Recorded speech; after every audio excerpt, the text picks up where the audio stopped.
Hey guys, நம்ம இந்த வீடியோவில் என்ன பார்க்க போகிறோன்னா கம்பு பணியாரம் எப்படி செய்யணும்னு பார்க்கலாம். இதுக்கு ஆல்ரெடி கம்பு ஊற வச்ச மெத்தடை நான் தோசைக்கு போட்டிருக்கேன். அதே மெத்தடு தான். அதோட எக்ஸ்ட்ரா நம்ம வெந்தயம் அப்புறம் கொஞ்சம் பாசிப்பயிறு சேர்த்து ஆட் பண்ணியிருக்கோம். இது அதே மாதிரி தான் சேர்த்து ஊற வச்சுக்கணும்.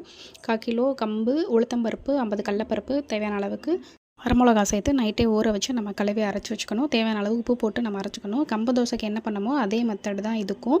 இது எப்பயும் போல் நல்லா இதை அரைச்சி நம்ம இதை மாதிரி மிக்ஸ் பண்ணிக்கிட்டு நம்ம தாளிப்பு அதே மாதிரி கம்பு தோசைக்கு எந்த மாதிரி தாளித்தோமோ அதே தாளிப்பையும் இதில் சேர்த்து நம்ம பணியார சட்டியில் ஊற்ற போகிறோம். அதே மெத்தடு தான். தோசை எப்படி ஊற்றுறோமோ அதே தான் பணியார சட்டியில் எண்ணெய் ஊற்றிட்டு இல்லைனா நெய் ஆட் பண்ணிக்கலாம். நாங்கள் நெய் ஆட் பண்ணியிருந்தோம்.